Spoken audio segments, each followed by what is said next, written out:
pero quiero llevarlos a una reflexión que comprendamos nosotros desde una manera. Hay un texto, no voy a hablar de ese texto, pero hay un texto que dice en Proverbios sobre los niños: instruye al niño en su camino. ¿Qué más dice el versículo? ¿Mande? Y cuando fuere viejo, no se apartará de él. Cuando el proverbista Salomón escribió eso, no había universidades, no había carreras profesionales, no había ni idea que un día el hombre, el ser humano, podría escoger alguna especialidad para poder trabajar. Las únicas escuelas que había eran las escuelas hebreas. Había, si no mal recuerdo, por el año que Salomón existió, había pocas escuelas en el mundo. Y eso tenía que ver la mayoría con los rituales o con las liturgias de cada nación. Entre ellas, algunos rituales en el Asia Menor, por el lado norte, lo que era actualmente es Francia, España, en esas naciones. Egipto era otra que tenía sus propias escuelas, pero la mayoría tenía que ver con las prácticas religiosas. Dice la historia universal que algunos entraban a la escuela a los 12 años, otros a los 6 años y otros desde muy pequeños, y a los 9 años paraban para poder ya empezar a ejercer sus funciones. Bueno, de una u de otra manera, las escuelas que había en ese tiempo eran más relacionadas a los rituales de su fe, de su credo, sus costumbres. Cuando Salomón escribe, instruye al niño en su camino, no estaba pensando en una carrera profesional, en una especialidad, que medicina, que mecánica, que ingeniería, que ingeniería y muchas otras que ya empiezan a ver. Estaba viendo una carrera nueva que está activando el Cebetis para este nuevo ciclo aquí en Iguala, y dije, órale, estamos actualizándonos, y me gustó, sobre ciberseguridad, una especialidad en medio superior que dije vale la pena que los jovencitos empiecen a prepararse en eso, porque la situación de internet está muy, muy peligrosa. Y sobre seguridad me gustó, dije, es bueno, es loable esta especialidad. Pero realmente Salomón, ¿a qué se refiere? ¿Cuál es el propósito cuando Salomón dice instruye al niño en su camino? ¿Cuál camino? ¿El que yo quiero como padre para ellos? A muy corta edad le voy a decir, mi hijo, vamos a ir a una tómbola porque vamos a ver qué te toca. O ¿cómo se llaman esos que jugábamos en la escuela, que giraban? Pirinolas, ¿verdad? Que decía toma uno, toma dos, deja uno, deja todo, toma todo. Así en la vida, carrera, no carrera, para ver qué suerte nos toca y qué vamos a hacer. Llegó el tiempo en la vida que nos decían, oye, la escuela no es importante, importante es el trabajo. Ese pensamiento, algunos fueron combatidos por decir, no, es que tienen que prepararse. Y hoy tenemos más gente profesional, pero menos gente feliz. Hoy tenemos gente frustrada porque ya estudiaron, ya tienen una carrera, un título, y no encuentran plaza, no encuentran trabajo fijo, no encuentran cómo iniciar su carrera profesional. Nos prepararon para una especialidad, pero no nos prepararon para abrir el campo laboral. Bueno, como quiera que sea, y la pregunta suena en el aire: ¿cuál es el propósito de Dios para mi vida? ¿Para qué fui creado? ¿Fui creado para ser médico, ingeniero? Porque en parte nos gusta mejor ser chef, nos gusta la cocina, o en parte nos gusta, otros les gusta la medicina, pero ven sangre y se desmayan. Un hermano, hijo de un pastor, le gustó la mecánica, estudió la mecánica, y el primer día que empezó a trabajar en un taller, ya después de haber empezado a estudiar, y lo metieron en un taller para que estuviera practicando mientras seguía terminando sus estudios, el primer día que desarmó un carburador, una pieza que antes era para la mezcla de la gasolina y el aire y meterla al motor, carburador se llaman esas piezas, le sobraron unos tornillos, le sobró una especie de agujita y un balín. Dijo, bueno, esto salió de ahí, y por miedo a que el maestro lo supervisara y le dijera, ¿te sobró esto? Agarra y se lo avienta. Dice, hay que quede adentro, a ver cómo queda. Y se lo aventó. Y justamente fue el primero que le dijo el maestro mecánico, a ver, vamos a comenzar contigo, por favor instala tu carburador, vamos a ver cómo funciona. Y terminaron desarmando el motor. Se fue el balín, se fue la aguja, se fue lo que aventó, y terminó dañando una válvula de la cabeza. Pero aprendió. pagando el motor, porque terminó pagando toda la reparación, aprendió.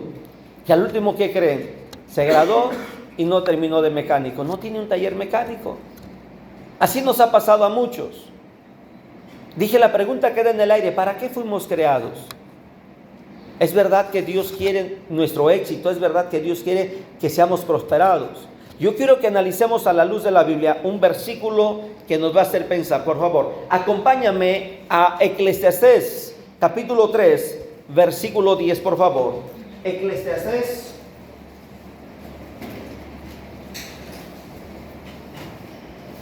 capítulo 3, versículo 10. Somos creados por Dios, eso ya no se puede negar, estamos aquí.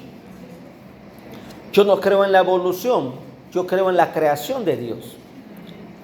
La Biblia, el libro científico más importante del mundo, me dice que somos creados. No hay otro libro científico en el mundo que pueda refutar o contradecir. El origen de las especies, el libro de Charles Darwin, no es un libro científico. Por eso no puedo creer ni darme la remota idea de que pueda yo aceptar su teoría. Eclesiastés capítulo 3, versículo 10. Lo que observa el escritor nos va a hacer pensar.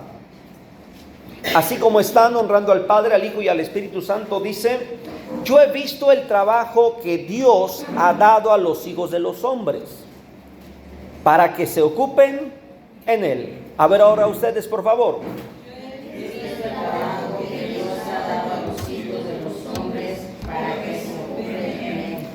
Creo que son más mujeres. A mí me gustaría escuchar a las mujeres, a ver las puras mujeres. Yo he visto el trabajo que Dios ha dado a los hijos de los hombres para que se ocupen en él. Y creo que las mujeres comprenden esto porque saben mandar a los hijos y aún hasta al marido en algunos momentos para que se ocupen de él.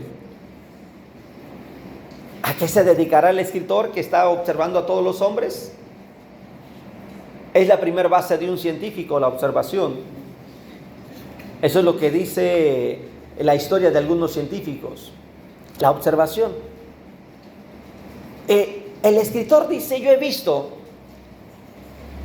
que, en otras palabras, que Dios es el que da el trabajo al hombre para que se ocupe. En algunos textos bíblicos tenemos una teoría, una postura, tenemos un concepto teológico que antes de que yo naciera, antes que yo fuera formado en el vientre de mi madre, antes que yo fuera conocido, Dios ya tenía un propósito para mí. Y la verdad que siempre lo aplicamos al mundo espiritual, siempre lo aplicamos en el mundo espiritual como cristianos, como siervos de Dios, músicos, predicadores, algunos otros ministerios. Pero ¿cuál fue el propósito de mi vida? Fui creado para hacer ¿qué? Porque creo que el 10 que me saqué en primaria debe de valer algo en el mundo y en la vida. ¿Sí me explico?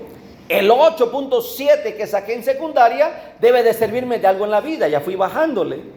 Ya no les digo cómo terminé la preparatoria, que tuve que revalidar unas materias porque le dije: no me gusta el promedio, ¿qué puedo hacer?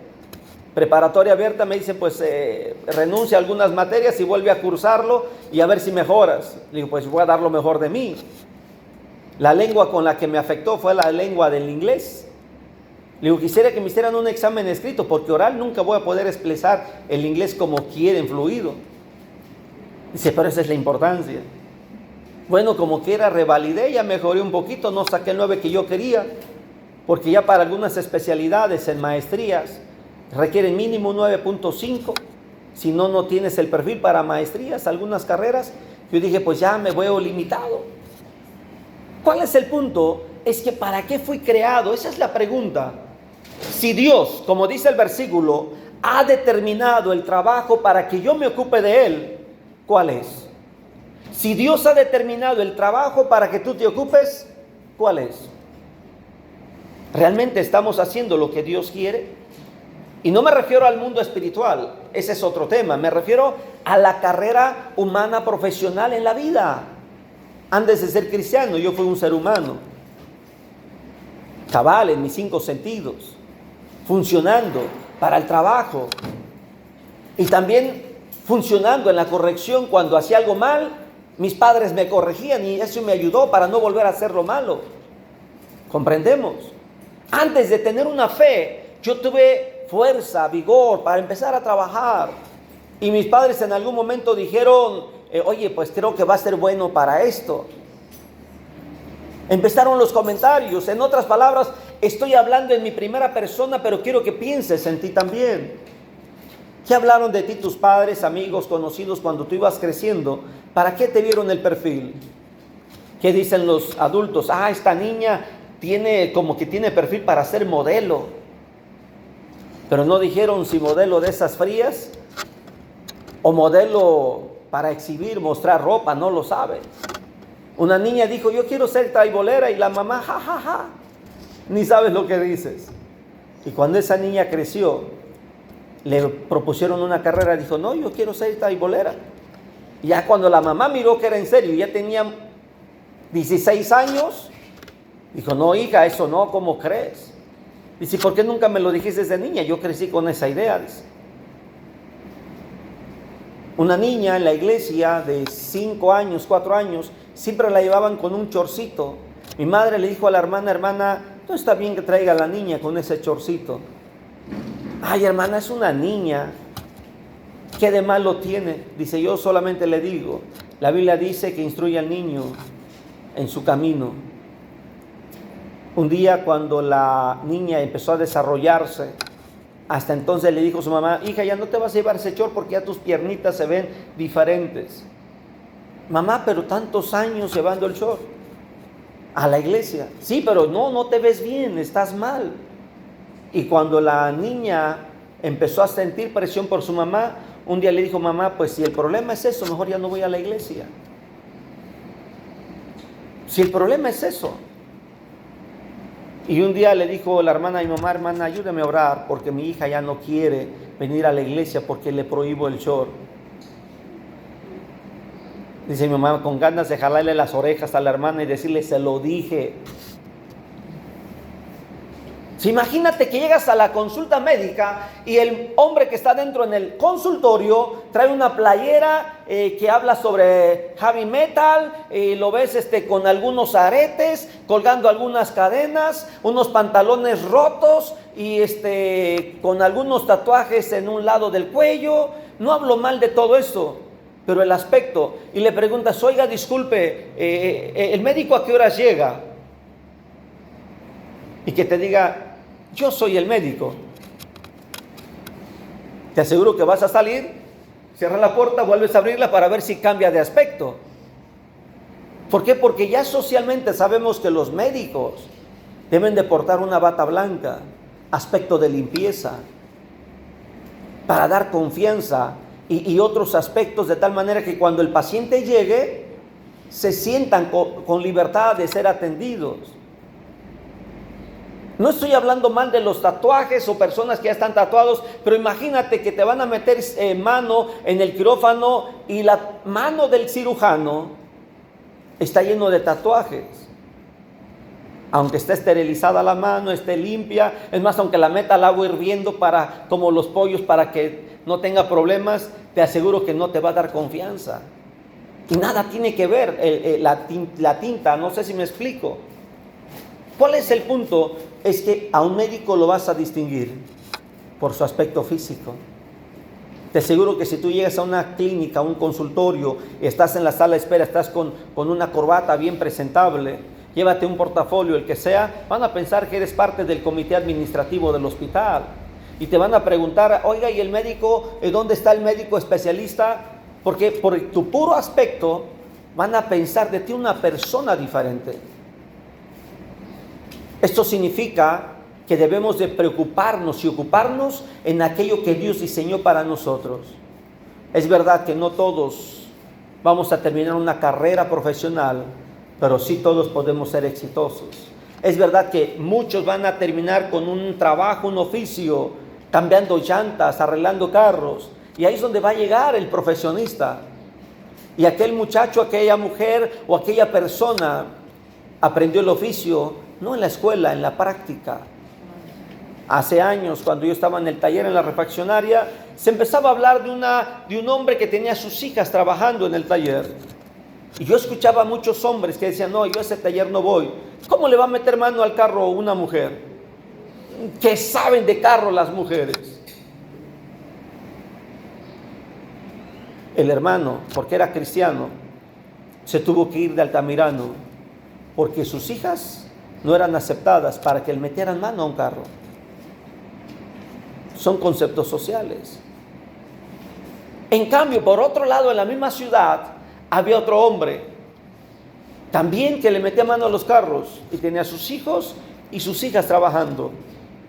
Ese hombre ya no vive, pero el mejor taller de esa especialidad de ralladores es la mujer.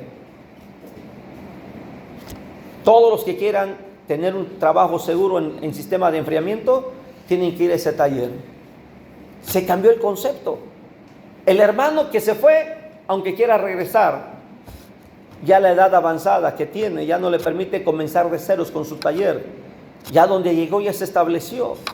Allá se aceptaron a sus hijas que le metan mano a los carros. ¿Cuál es el punto? De una u otra manera el ser humano tiene que comer de algo. Tiene que buscar la vida, cómo sobresalir. Y quien diseñó esa razón de cómo sobresalir es Dios.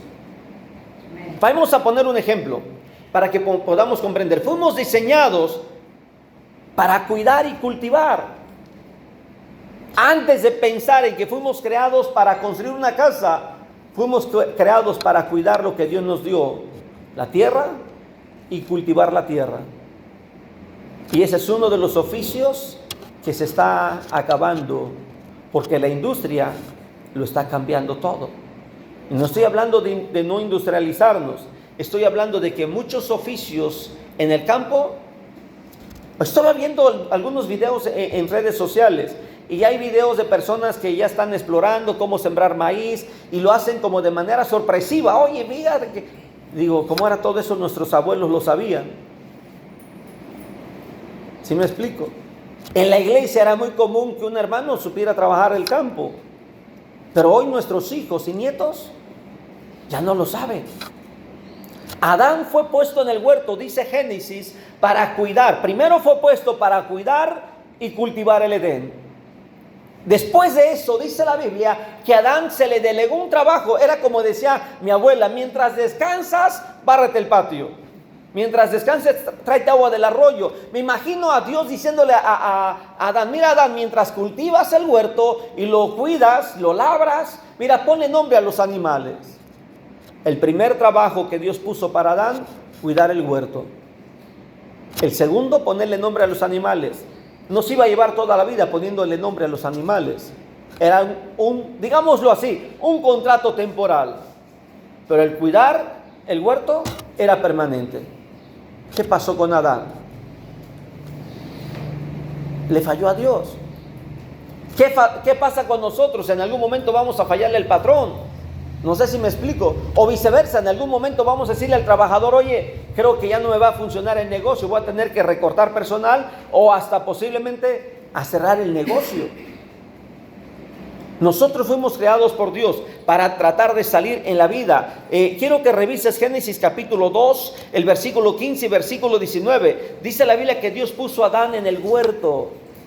No para que se pasara la vida nada más engordando, comiendo lo que había en el huerto. Hay muchos que piensan eso. No fue puesto para que engordara, como muchos piensan que es el concepto. Fue puesto para cuidar.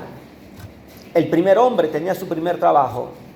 El primer hombre se le delegó su primer función: cuidar y poner nombre a los animales. Poner nombre a los animales, ¿cuánto tiempo se llevó? Dice la Biblia que todos los animales que hay les puso nombre. Yo no veo a un Adán diciéndole: Señor, ¿y a todos? Y también a los grandototes que comen las hojas de las copas de los árboles, hablando de los dinosaurios. No sé si me explico. Yo no veo a un Adán poniéndole queja a Dios. ¿Cuándo voy a acabar? ¿Verdad que eso decimos los hombres hoy en día? Ay, patrón, no voy a alcanzar a hacer eso hoy. Bueno, si el patrón te está pidiendo que hagas eso, hazlo. Él ya sabe que hay un horario de salida que marca la ley. Ahora con la nueva ley, algunos van a querer cargarla así amarrada en la cintura.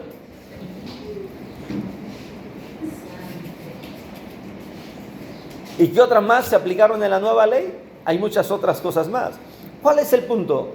Que hay que saber que Dios diseñó algo para nosotros. Si tú eres un campesino, posiblemente tu hijo vaya a ser un mecánico. Si tú eres un mecánico, posiblemente tu hijo vaya a ser algún relojero, algún artista de pinturas. Pero algo vino de parte de Dios para él o para ella.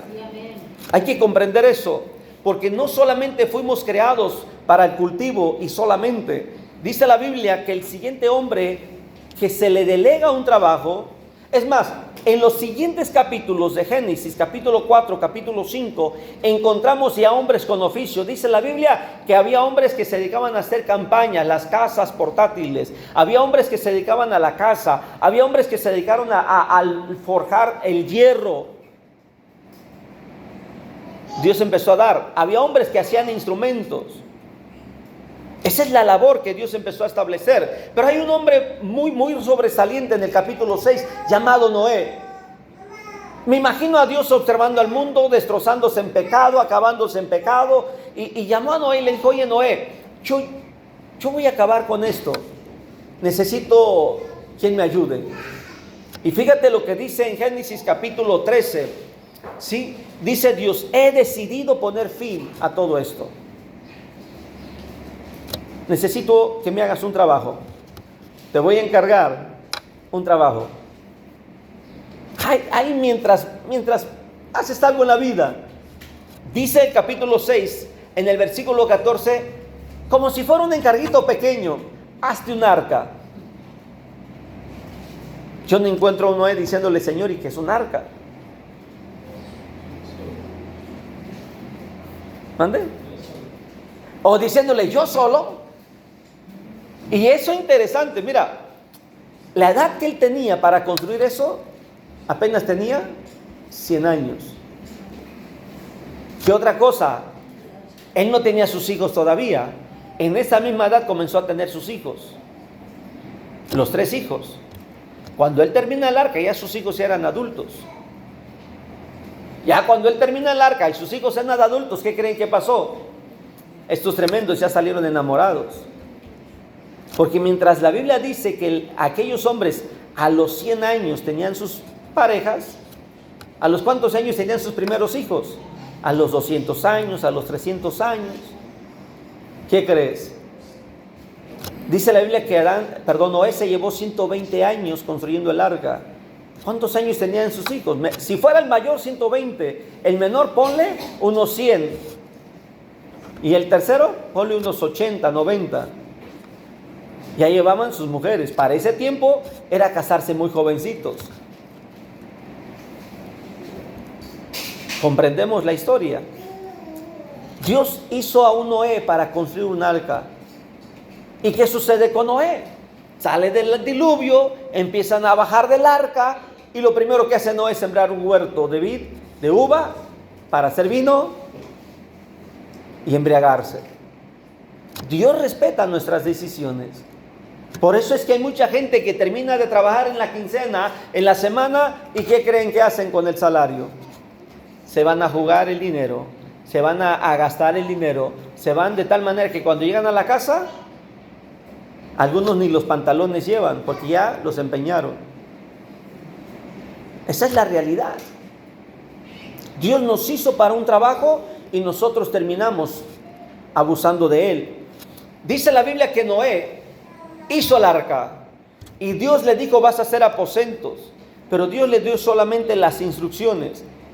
Ahora, ¿qué más Dios nos hizo? Dios nos hizo para más cosas, no solamente para esto. Y vemos a un hombre que fue enviado para libertar a una nación que estaba esclava, y me refiero a Moisés.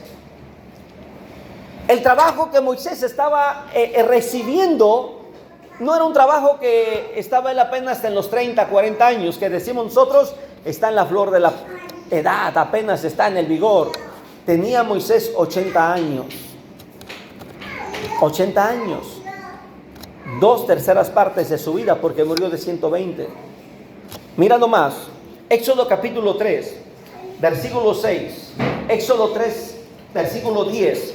Le dice Dios a Moisés: ven y te voy a enviar. Moisés no le dijo a Dios, ¿y yo solo? Moisés no le dijo, ¿y por qué a mí? Allá está Aarón. Aarón ya está en Egipto. Porque eso es lo que hacen nuestros hijos, ¿verdad? ¿Por qué yo? Yo he hecho todo. Manda a mi hermano, manda a mi hermana que no está haciendo nada. Ese concepto humano no lo encontramos en la Biblia. Pero vemos un Moisés que obedeció. Vemos un Moisés que fue y cumplió. Y Dios estuvo con él.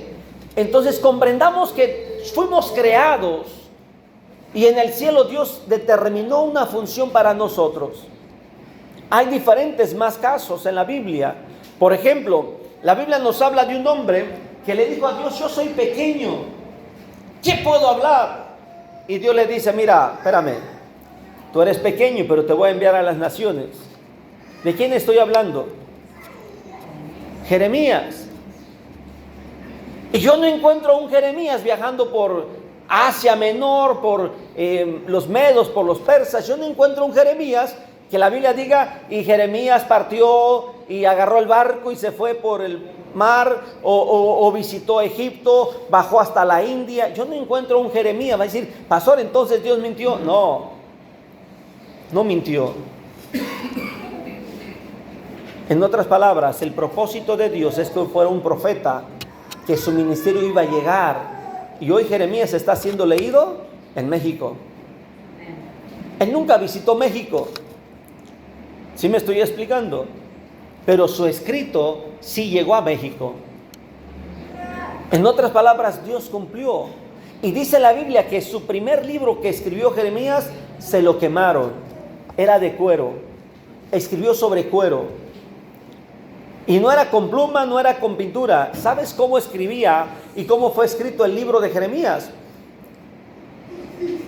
Era como si fuera un cúter, un pequeño cuchillo bien filoso para sacar los extractos del cuero y hacer grabado de letra. Así fue el libro de Jeremías. Imagínate, letra por letra, pero vete a ver la letra hebrea. ¿Cómo es la letra hebrea? No, la letra en español es más sencilla. La letra hebrea es diferente. Ahora imagínate hacer el corte al cuero para ir a hacer una letra. Después de terminar el libro y sus profecías, dice la Biblia que fueron y se lo quemaron. ¿Y qué creen que le dijo Dios? Ay, Jeremías, puras desgracias contigo. Eso le dijo. ¿Por qué nosotros le hicimos a los hijos así? Le mandamos por los huevos, los quebró. Ay, hijo, puras desgracias contigo. Mejor hubiera mandado a tu hermano. Si ya quebró los blanquillos, si ya los traes revueltos en la bolsa, ya cuélalo y así que se vaya. Nada más que no se vayan los cascarones. Ya no podemos hacer más. No sé si me explico. Es la verdad que a muchos de nosotros se nos cayeron las tortillas camino a la casa.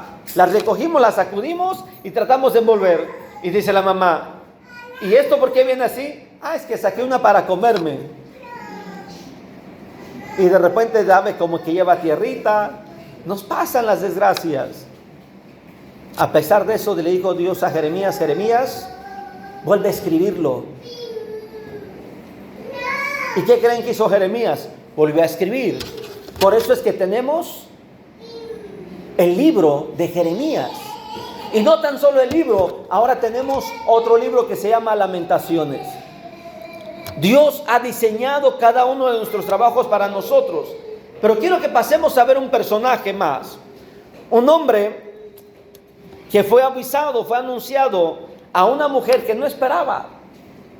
Y me refiero a Jesús. Les pregunto algo, ¿María sabía que iba a ser la madre de Jesús? No. Pero en el cielo se había diseñado su trabajo para él. En el cielo fue diseñado lo que él iba a hacer. Y primero fue carpintero y después sirvió a Dios. Por 30 años estuvo en casa y 3 años en las calles, en los montes, entre los pueblos, entre la gente necesitada. 3 años, 30 años de vida. Él parte al cielo teniendo edad de 33 años. Mientras en cambio vimos a un Moisés de 80 años, a un Noé de 100 años comenzando el arca. Y puedo ir mencionando la edad de muchos hombres de Dios. Jesús comenzó su ministerio a los 30 años. Mateo capítulo 1, versículo 21. El ángel habla sobre el trabajo y la función que Dios le dio a Jesús para esta tierra.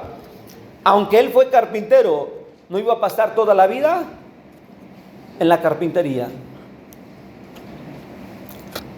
Mateo 1, 21. Le dice el ángel a María: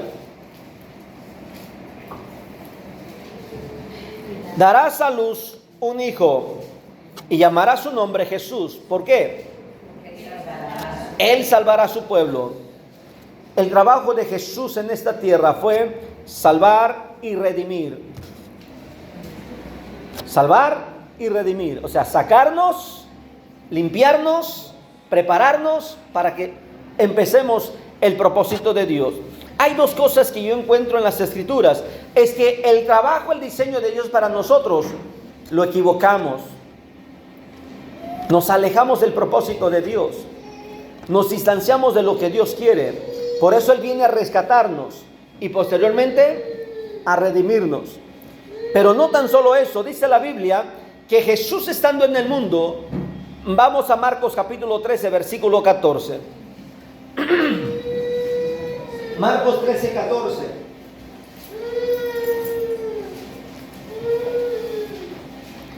Dice: y estableció a 12. Había gente que seguía a Jesús. Sabemos que Jesús llegó para salvar a su pueblo. Estableció a 12 para que estuviesen con Él y para enviarlos a predicar. ¿Cuál fue el propósito de Dios para los 12? Para que estuviesen con Él. ¿Dónde? Segundo, enviarlos a predicar. Estos 12 fueron elegidos por Jesús porque en el cielo Dios había determinado el trabajo para ellos 12. Dice estar con Él. Pudiéramos hacer de aquí un sermón grande, la importancia de estar en comunión con Dios, la importancia de tener acercamiento con Dios. Pero es que solamente quiero enfocarme. En el cielo se determinó que los 12 discípulos estuviesen con Jesús y predicaran el Evangelio. Existió un hombre que vivió una vida distinta a la que Dios había preparado para él. La Biblia nos habla de este hombre, que cuando este hombre fue llamado, estaba haciendo lo contrario. Me atrevo a decirte que este hombre nunca se imaginó que el propósito de Dios para él y el trabajo que Dios quería que él hiciera fuera distinto al que él estaba haciendo. Nunca se lo imaginó. Pero la Biblia registra en Hechos capítulo 9, versículo 4, que Saulo de Tarso escuchó la voz de Dios. Saulo escuchó la voz. Y cuando escucha la pregunta siguiente que Jesús le hace: ¿por qué me persigues? ¿A quién se le ocurre perseguir a Dios? ¿A quién? Diría yo lo contrario, o otra pregunta: ¿a quién se le ocurre juzgar a Dios? ¿A quién? ¿A quién se le ocurre cuestionar a Dios? Solamente aquel que piensa que estaba haciendo lo correcto, aquel que piensa que iba bien y Dios le mueve la ruta. Dice el versículo 6 de Hechos capítulo 9: él, Saulo, él, temblando y temeroso, dijo: Señor, ¿qué quieres que haga? Faltó que Dios le dijera a través de Jesús, a través de esa situación: oye, en el cielo se escribió que tú tienes que predicar el Evangelio, tienes que enseñar a las naciones. Por eso se te permitió que estudiaras entre los fariseos, en las mejores escuelas. O sea, hasta ahí Saulo iba bien. Cuando Saulo comenzó a matar a cristianos y a perseguir cristianos, se desvió del camino. Pero eso no es nuevo. Recordemos, Adán en el huerto le falló a Dios. Noé después del arca le falló a Dios. ¿Por qué Moisés llegó al desierto? Porque mató a un hombre en Egipto. Y puedo seguir mencionando.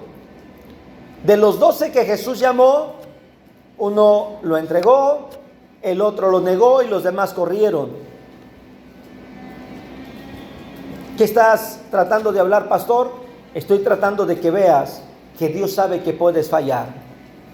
Si tu trabajo, tu profesión, en lo que estás viviendo en tu vida común, hay algún desvío, Dios te va a llamar como lo hizo con Saulo.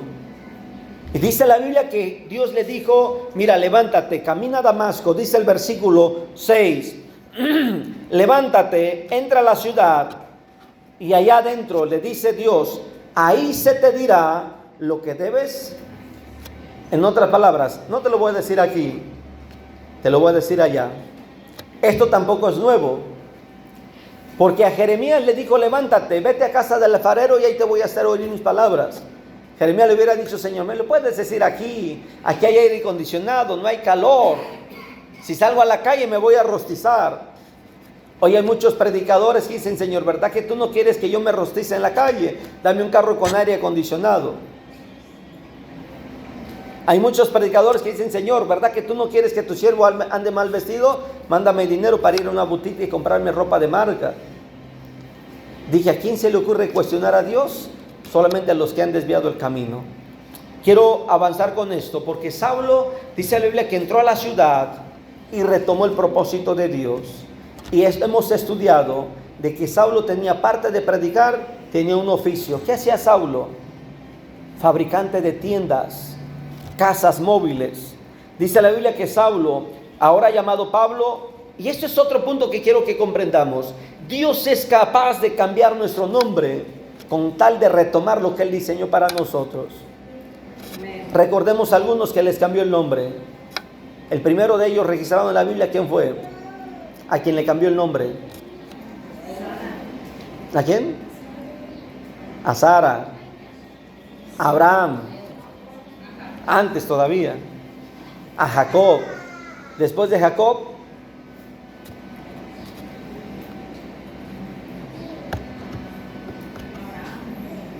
así Sara, Abraham, Jacob. Ya desde mucho tiempo acá, ya ven que es importante estar recordando la escritura. Había un hombre que se llamaba Oseas y Dios le puso otro nombre. ¿Cuál fue el segundo nombre que Dios le puso? Ya sé que están con los profetas menores. No, no es él. Este hombre llamado Oseas repartió la tierra después de Moisés. Era Josué. Su nombre original era Oseas, su padre Nun. ¿Ya ven? A Pedro le cambió el nombre. A Saulo le cambió el nombre. Quiero que comprendas que si hay un momento en la vida que tus hechos, tus acciones te desviaron del propósito de Dios, dice Dios, no hay problema. Si es necesario te cambio el nombre, pero cumple el propósito para lo que fue creado el cielo para ti. De ahí, regresemos a Eclesiastés capítulo 3, por favor. Eclesiastés capítulo 3, versículo 1. El sabio Salomón dijo que todo tenía su tiempo. La postergación es un mal hábito. ¿Qué es la postergación? Al rato, hay después, hay mañana. Y hoy estamos en la generación del mañana. Porque le dices al hijo que haga algo. Ahorita, al rato. Nada más termina de hacer esto. Es la generación del mañana, porque todo para mañana. Y esto es una mala costumbre que puede llegar a ser un error fatal en la eternidad. La muerte llega sin avisar. Y cuando el hombre y la mujer no comprenden los propósitos de Dios, el tiempo se pasó. Dice Eclesiastés 3:1, todo tiene su tiempo y todo lo que se quiera. Quiero que observas esto. Todo lo que se quiere tiene su hora. ¿Qué se quiere hacer? Si tú quieres ser un escritor, comienza a escribir desde mi papá, desde ayer. Si quieres ser un profesionista, comienza desde ayer. Si quieres algo para tus hijos, comienza a orar desde antes de que nazcan. He escuchado a mi padre más de una vez decir que antes de tener sus hijos, mi papá ya tenía los nombres. Y hablando ese tema con mi mamá, le dijo a mi mamá, vamos a tener tantos varones y tantas mujeres. Y le dice a mi mamá, ¿y cómo estás seguro de eso? Ya tenía los nombres. Con el único que le fallé fui yo, porque el nombre que tenía para mí no era Elías. Ya tenía mi nombre, y cuando le avisaron que había nacido hombre, le dijo, Dios, gracias porque nació y menciona mi nombre. Y le dice a Dios, no, este nombre no te lo voy a dejar. El nombre que le vas a poner es Elías.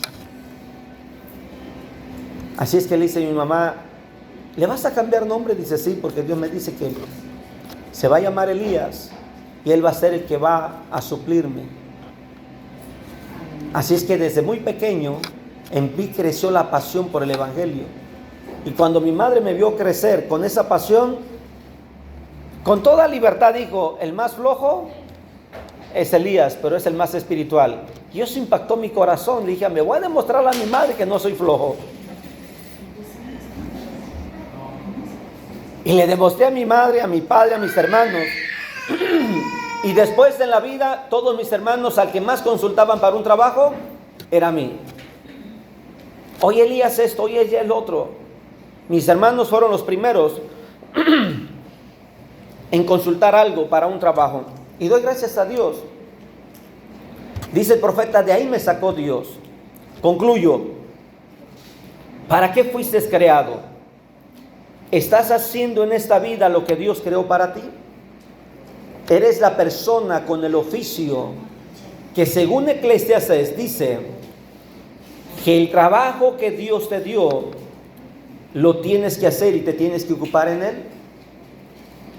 ¿O no es así? ¿En qué te estás ocupando? A lo mejor no eres buen mecánico, buen eléctrico, buen, ¿qué más? Ingeniero, ¿qué más puedo decir? A lo mejor no eres buen cocinero porque te estás ocupando de un trabajo que no fue de Dios para ti. Va a decir, pastor, pero la desgracia de la vida, la desgracia en la familia, terminé haciendo esto. Pregúntale a Dios. ¿Sí me explico? Y si es necesario, no importa que Dios te cambie el nombre, pero haz lo que Dios quiere que tú hagas. Ponte de pie. Vamos a orar. Dice este hombre que escribió Eclesiastés, una cosa he observado, he visto, que el trabajo, que el propósito, lo que Dios delegó a los hombres es para que se ocupen en él, para que se ocupen, no para el mañana, no hay mañana lo hago, hay después lo hago, hay otro tiempo, no, es para ocuparnos en él. Vamos a orar. Padre, vengo en esta hora, mi Dios amado, primero a pedirte perdón. Perdona nuestra indiferencia ante el incumplimiento de tu propósito en nosotros. Perdona nuestra indiferencia ante la irresponsabilidad.